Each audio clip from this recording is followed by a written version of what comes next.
Hello and welcome to yet another brand new episode of Discussion Today. I am Tina Jha. On our Morning Prime show today, we are going to talk about India's role in a post-COVID world. Now, this subject was taken up by External Affairs Minister S. Jaishankar during his address at the Sardar Patel Memorial Lecture this year. And in his speech, the minister had said that the coronavirus pandemic has been one of the most devastating global public health crises. In fact, policymakers across the world are dealing with the impact of the pandemic and are now focused on economic and social recovery. So speaking about recovery, resilience and reform, the External Affairs Minister had said that it is necessary for India to fashion a strategy at multiple levels, which would include recognizing the value that the external world can bring to this entire process. And he had also added that India will approach the world in a more proactive way in the aftermath of the COVID-19 pandemic. So taking reference from the External Affairs Minister's speech, we discuss on the show today the increasing role of India in a post-COVID world. So we are joined by two distinguished panelists on our show on Discussion Today this morning. So let me introduce both our distinguished panelists to you. We have with us former Ambassador Gurjeet Singh and Dr. Harinder Shekhar, Strategic and Foreign Policy Analyst. I welcome both eminent panelists on this edition of Discussion Today.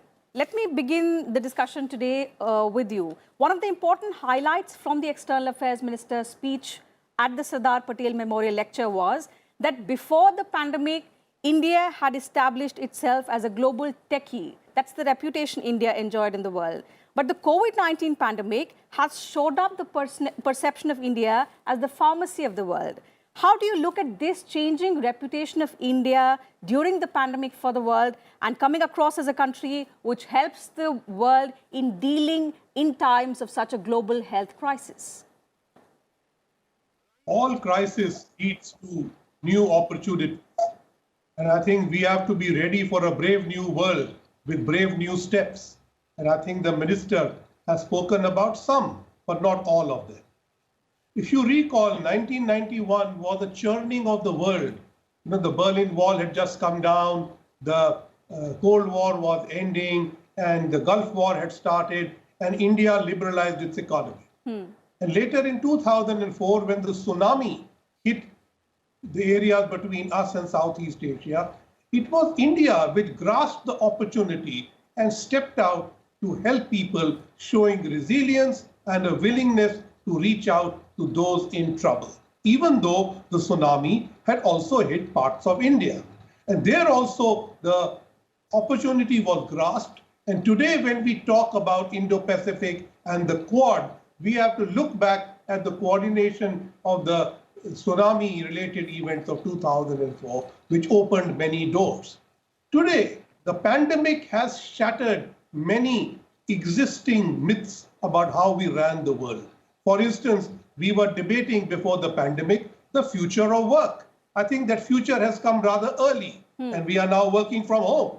So everything that was planned in 2019 has certainly not happened the way we thought it would, and certainly now we are required to think of it anew. Now, when the minister says that, yes, we were a digital power and now we are a pharmacy of the world, actually, we need to step out in the world, keeping both hand in hand, because the new opportunities which come are, of course, in manufacturing pharmaceuticals and hopefully the new vaccine. But it also means we have more elaboration of telecommunications, broadband, Wi-Fi, because that is how you're going to communicate while the virus rages outside. Yes. And thirdly, you have to now depend more on e-commerce to create jobs. And you may recall that India has been a bit reluctant to discuss e-commerce internationally at the WTO. So there are challenges coming our way. At the same time, I think India has called for reformed multilateralism, which means the UN, its agencies, the Bretton Woods institutions, all need to accommodate the voices of countries like India, who are more inclusive, who pursue more sustainable policies and are more responsive and responsible. Yes. And I think those I would leave as my opening comments. Definitely, Ambassador. We'll come back and discuss those challenges that India may face in the future. Coming to Dr. Shekhon, this was a crisis which India turned into an opportunity for itself.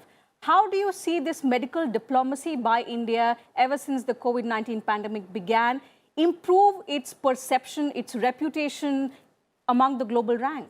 India has done very well in the first response to the outreach which the United States and other countries made, and we were able to share our supplies and our stocks with the world at large, which has given us a very good image and has shown that we are proactive. And this is not the first time that India has risen to the occasion, because when it comes to non-traditional security threats and issues, India has always been at the forefront. And we even, during the Gulf War, when we repatriated our people back home. So we are very good at undertaking these missions for rescue operations and also for aid, etc. But I think the real challenges which India faces are shoring up its production at home.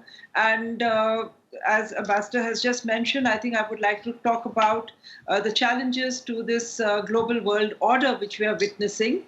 And what we've seen is the United States, as the biggest player, has also been the hardest hit by COVID. And so India's economy of 2.7 trillion is more than 50% dependent on its trade with the United States. So I think that is the real challenge which we have to look at when we address and look at any responses in a post-COVID world. America, of course, after the elections, whether it is Trump 2.0 or Biden, America is going to look at three main issues. One is all focused on shoring up its economy. So firstly, it's going to try and bring the manufacture back to the United States. It will try and create its own jobs in a bid to resuscitate its economy. Now, where does India fit into that is going to be important. It's all very well, we came to the rescue of the United States, but when it comes long term in an integrated, globalized world, how we are going to navigate through this complex problem, we'll have to evolve multiple policy approaches. And this is where we need to focus first on our international relations, and secondly, in shoring up our domestic capabilities. And we can only have a high international profile if we are able to shore up our domestic capabilities and be able to deliver on what we talk about. And what the pandemic has also shown, that we have been lacking in our own dispersal of healthcare amongst our own people. We are hopelessly inadequate. We've been fortunate that the pandemic has not, the numbers have been within manageable limits, and I think the lockdown did serve a purpose. But what it has also shown is that we've not been able to have things like social distancing. We have not been able to manage our population, its migration to the villages, and then they're coming back. So there are challenges within India which we need to address. Of course, there were inadequacies in the way we handled the pandemic at home, in the way the migrants had to return to villages. Of course, the numbers initially went high. But of course, the way in recent weeks we've seen the number of active cases have gone down, our recovery rate is among the highest in the world. This, of course, is an example for the world, that the manner in which the pandemic has been handled in one of the most populous countries in the world. What does that say about India's reputation? Because the pandemic has hit the most powerful country in the world the hardest. The virus is very difficult to understand.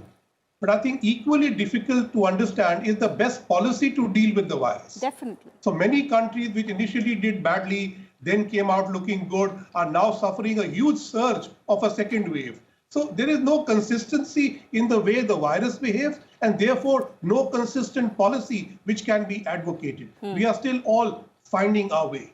Having said that, and I fully understand what Dr. Shekhon said, but let me just look at it from the minister's point of view. We are trying to reach to the world. So what does the world look at? initially the world looked at India as a booming economy. Then India looked at as the IT superpower. And then India is now being judged how we are coping with the pandemic. Yes.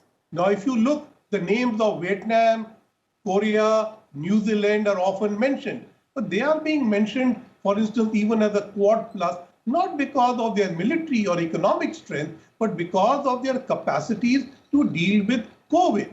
But as soon as the cases explode there, then their names stop coming.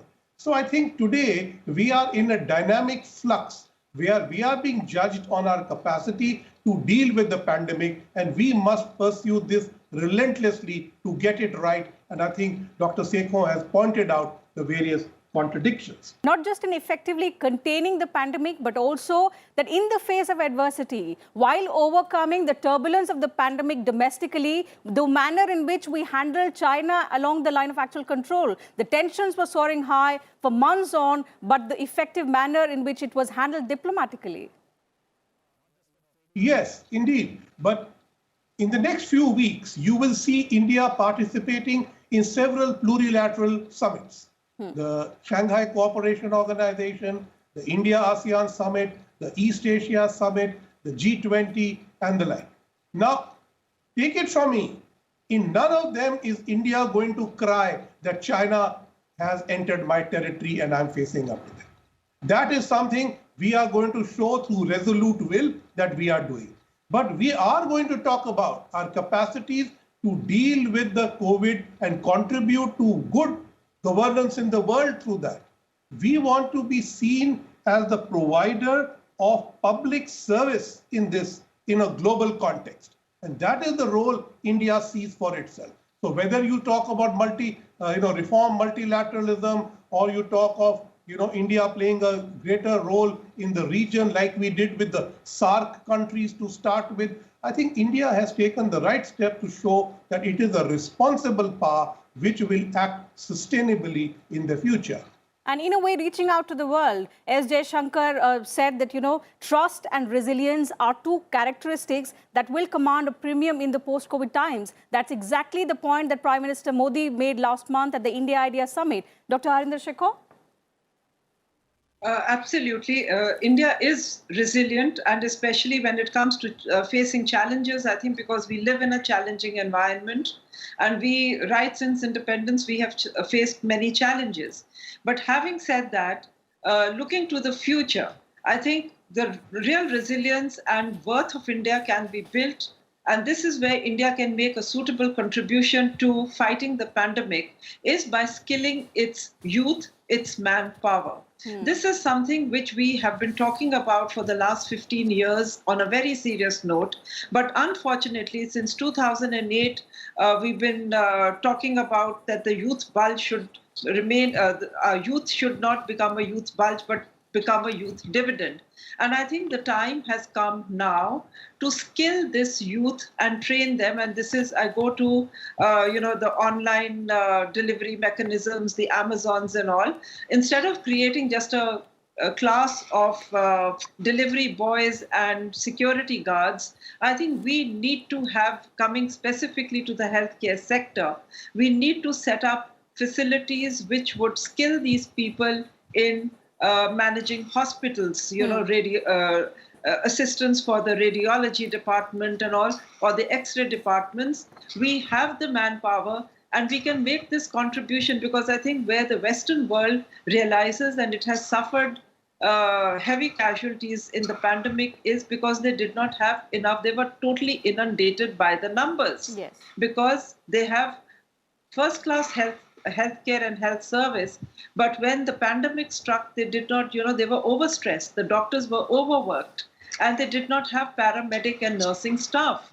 So this is where I think India can leverage its advantage. It can skill this manpower which we have available within the country and enter into agreements, and this will bring in the much needed foreign exchange into India, because you do not need to export this manpower.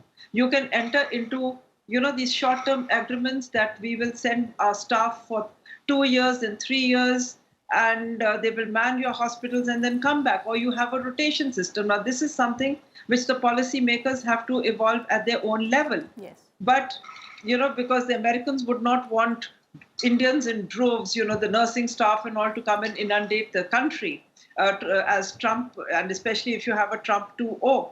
So I think there are many areas, and we have to start thinking out of the box. And rather than just talk about it, we have to put these plans into action.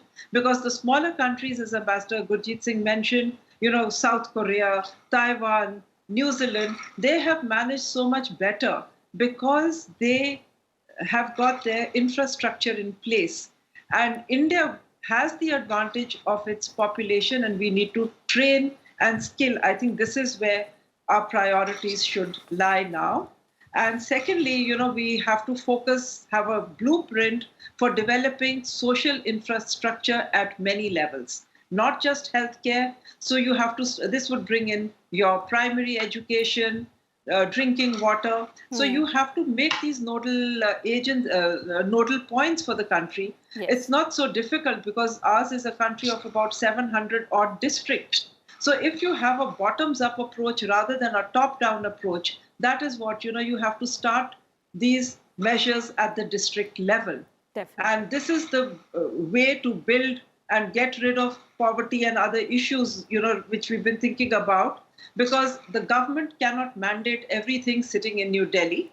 So this is where I think we need to evolve policies, and India, if it really wants to be a significant and a positive player in the world as it emerges from the post-COVID order. Yes. I think this is where we need to focus. We need to develop our own capacities before undertaking these things and trying to say that we have arrived, please take us seriously. Yes. What do you think about the leadership paradigm?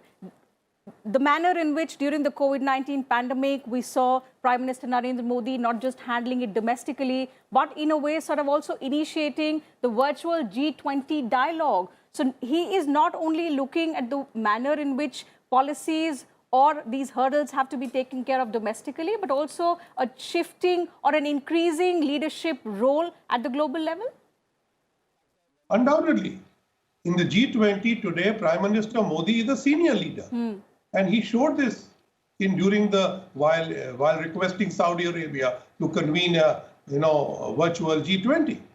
And I think he'll have to play a similar role when Italy runs it next year as part of the Troika. Similarly, I think the kind of engagement that he has had with a vast number of leaders. So let's take Africa as an example.